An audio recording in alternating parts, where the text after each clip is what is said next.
일반적인 직장인들, 네. 이런 부자가 되기 위해서 뭐 지금 다니는 직장을 때려쳐라. 그게 현실입니다.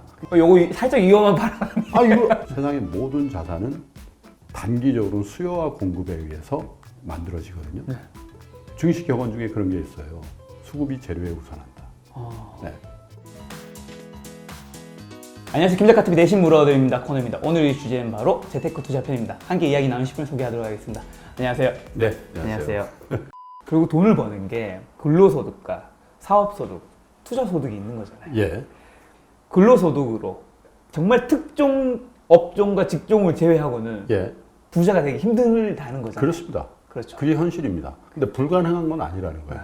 단지 불가능한 권역으로 가서 그걸 추구하면 안 된다는 거예요. 예를 들면 삼성그룹에 입사했어요. 네. 할 수 있죠. 네. 누가 할 수 있죠? 등기 임원이 되면 할 수 있습니다. 그렇죠. 100억, 200억 주니까요. 네. 근데 왜 준다고 보세요? 10,000명 중에 1명 선택해서 주는 거예요. 10,000명 중에 한두 명 선택해서 100억, 200억씩 줘요. 왜 주는 거예요? 모델 케이스 만드는 거죠. 그럼 열심히 일해라. 이렇게 될 수 있다. 요거 살짝 위험한 발언. 아니 그건 삼성뿐만 아니라 진짜요? 모든 대기업은 네네. 그게 자본주의 원리예요. 미국은요 더 많이 주죠. 예를 들면 애플이다, 혹은 아마존이다, 혹은 구글이다. 여기에 탑 매니지먼트가 되면요 우리나라 삼성그룹, LG그룹, SK그룹보다 10배 이상 주잖아요. 그거 왜 그렇게 주겠어요? 중요한 일을 하니까 주는 거죠. 네. 그런데 조직을 운영하는 입장에서는 이런 케이스들을 만들어야지 그 사람들을 지향하는 사람들이 많이 생기겠죠. 뭐가 생겨요? 로열티가 생기죠. 그런데 그 가능성의 퍼센테이지로 따지면 몇 퍼센트일까요? 만분의 1. 네. 그럼 일반적인 직장인들, 네. 이런 부자가 되기 위해서 뭐 지금 다니는 직장을 때려쳐라 이 의도는 아니시잖아요. 아유, 때려치면 안 되죠. 절대 아니잖아요. 그럼 어떻게 해야 돼요? 평행하셔야죠. 사업소득과 투자소득을. 예. 뭘로 해야 됩니까? 시드머니 만들어야 되잖아. 네. 그 근로소득, 그래서 사업소득으로 사업소득으로. 저축하고 안전자산에 넣어서 기본적으로 규모 있는 시드머니 만들 때까지 네. 열심히 일하고 근검절약하고. 근데 얘기 들으니까 기본적으로 그런 업종, 그런 제도권 안에 있는 분들은 노력을 해도 쉽진 않을 수 있겠네요. 이미 맞아요. 판 자체가 그렇게 깔린 게 근데 있으니까. 같은 입사 동기 중에도 특별한 투자를 안 했는데도 불구하고 한 5년 정도 지났는데 야 너 얼마 모았냐? 이렇게 해서 야 한번 까볼래? 다 달라요. 달라요. 달라요. 그럼 이 사람은 뭐 예를 들면 막 바이오주에서 10배 튀겼냐? 그거 아니에요. 뭐죠? 들쓴 거예요. 들쓰면 어떻게 되죠? 시간이 많이 남죠? 네. 그럼 뭘 했겠어요? 일 아니면 공부를 했겠죠. 모르겠죠. 일을 열심히 했으니까 퍼포먼스 더 좋았겠죠? 네. 비율 승진 빨리 합니다. 연봉이 빨리 올라요. 그렇죠. 그리고 스카우트 제의도 많이 받을 가능성이 있죠. 그리고 남은 시간에 열심히 경제, 재테크, 주식, 부동산 공부하고 강의 듣고 방송 듣고 했겠죠. 네. 그러면 재테크로서 성공할 가능성은 누가 높죠? 그 친구가 더 높겠죠. 돈도 더 많이 모았죠. 시드머니도 더 높아질 것이고. 사회적으로 보수도 더 많이 받을 가능성이 있고요. 그리고 재테크의 기법도 훨씬 더 고양된 수준 높은 재테크의 기법을 가지고 있는 체력을 보유할 가능성이 많겠죠. 그래서 부자가 선택이라는 게 그런 의미. 그렇습니다. 반대 방향은 어떻게 했을까요? 소비했겠죠. 네. 소비는 무엇을 병행하죠? 시간 써야 됩니다. 그리고 소비는 비교적 자극을 추종하게 되죠. 그렇죠. 자극을 많이 받으면 피곤해집니다. 그러면 공부와 일에 투여되는 시간이 적고. 맞습니다. 선택의 문제예요. 나는 지금 이게 좋은데 네. 선택의 문제죠. 그 우리 팬분 중에요. 아마 이 방송 보실 수도 있는데 네. 한번 저한테 가끔 문자들을 보냈을 때가 있어요. 네. 그래서 컨설팅을 좀 하고 싶다. 근데 저는 돈을 받고 컨설팅을 하거나 그러지 않거든요. 네. 안 합니다 그랬더니 처음에는 여자분이 전화가 왔다가 그리고 끊었는데 다시 남자분이 전화가 왔어요. 경남 하동에 살고 있는 부부인데요. 김프로에 한번 뵙고 싶다는 거예요. 아 그런 의미세요? 그럼 오시라고. 그래서 제가 점심을 대접해 드린 적이 있는데 제가 그분들과 2시간 정도 얘기를 하면서 네. 아 이분들은 거의 부자가 될 확률이 거의 100%다 이렇게 느낀 적이 있어요. 왜요?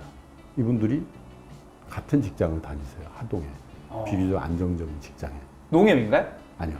왠지 농협일 것 같아요. 농협은 아니고 네. 농협 같은 유의 직장인데 그쵸? 예. 네, 굉장히 안정적인 직장에 다니시는데 두 분이 치열하게 디베이트를 하는 거예요.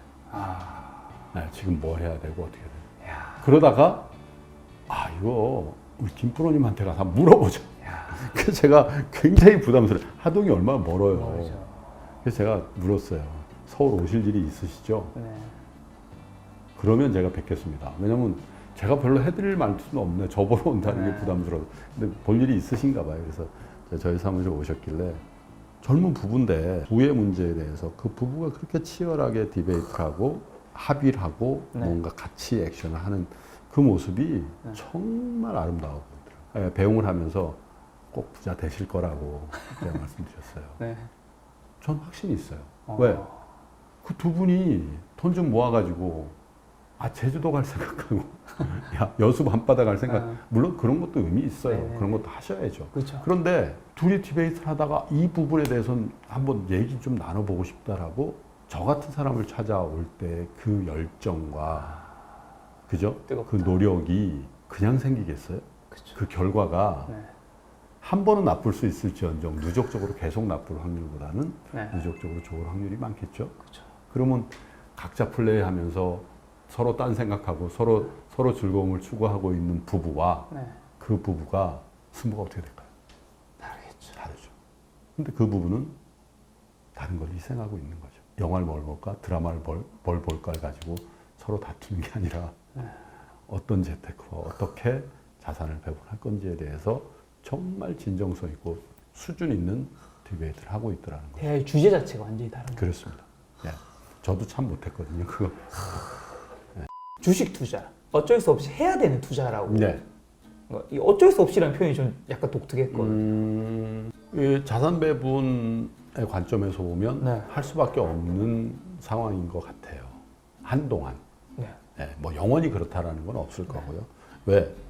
무위험 자산에서 나오는 수익이 지금 1%입니다.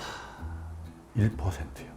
아무리 컴파운드 일드, 그러니까 복리로 해도 1%씩 계속 복리로 전액 재투자를 한다고 하더라도 뭐 산수를 할 수 있으니까 그 결과가 어떻게 될 줄 아시잖아요. 예전에 제가 우리 김 작가님 나이 때 15%씩 운용할 때 주식이 안 해도 되죠. 15%인데 네. 무위험 자산의 수익률이 그리고 간헐적으로 30% 나왔다 그랬잖아요. 네. 근데 지금 1%란 말이에요. 세후로 가능하시겠어요? 만약에 내가 한 1조 있다. 그건 1% 가능하죠. 1조 1%는 얼마입니까? 100억이잖아요. 네. 근데 지금 시드머니 딱 1억 있는데 의미 없단 말이에요. 의미 없다기보다는 여기에 비중을 굉장히 많이 둬가지고는 안 된다. 안 된다. 그럼 이제 부동산이죠. 대부분의 경우가 레버리지를 일으켜서 부동산을 샀을 때 네. 의미 있는 수익률이 돼요. 예를 들면 5억짜리 집이에요. 나 5억 주고 산 거예요. 네. 내 시드머니 다 모아가지고 여기 올인해서 5억 주고 샀어요. 6억 됐죠. 네. 20% 났습니다. 자, 좋은 수익률이에요. 네. 근데 스틸 저 한 채예요. 옆집도 6억, 앞집도 6억이에요. 그렇죠. 이건 그냥 일종의 해지를 한 거지 태클을 한 거라고 보기는 어려워요. 그런데 레버리지를 일으켜서 한 경우는 다르죠. 내 돈 1억에 4억을 대출을 받아서 했어요. 수익률 100%죠. 옆집의 6억과 저 앞집의 6억과 내 6억은 다른 겁니다. 다른 거죠. 예, 투자의 관점에서 보면. 그런데 지금 이 레버리지 자체가 거의 불가능해요. 맞아. 그죠? 거기다가 이건 개인적인 뷰입니다만은 네. 그런 레버리지가 불가능한 상황이라는 건 네. 투자 수익을 그만큼 획득하기 어려운 환경을 만들었다는 거거든요. 네. 그러면 집이라는 것 자체가 거주 목적에, 실거주 목적에 부합되지 않는 투자가 굉장히 힘들어지는 거죠. 네. 그리고 수급, 주식도 그렇고 채권도 그렇고 세상의 모든 자산은 단기적으로 수요와 공급에 의해서 만들어지거든요. 네. 증시 격언 중에 그런 게 있어요. 수급이 재료에 우선한다. 네. 수급이 단기적으로는 제일 중요한데 수급의 관점에서 보면 지금 우리 사회에서의 수요, 공급이 많지 않다는 건 인정합니다. 네. 네. 그래서 가격 상승을 더 할 수 있다는 것도 어느 정도까지 인정하는데 네. 수요가 충만한지에 대해서는 잘 모르겠어요. 네.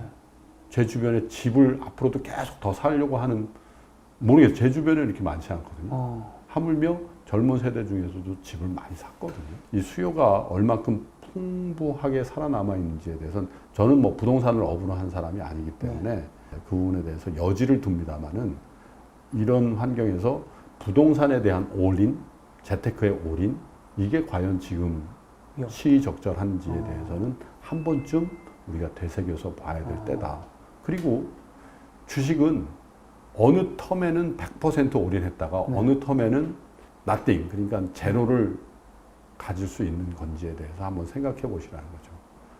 아까도 말씀드렸잖아요. 주기를 가지고 선도하는 기업체들은 바뀔 수 있을지언정 우리나라는 기울기에 따라서 조금씩 다르고 이 기울기가 변화되는 변곡점도 경험합니다만은 쭉 성장해 간단 말이죠.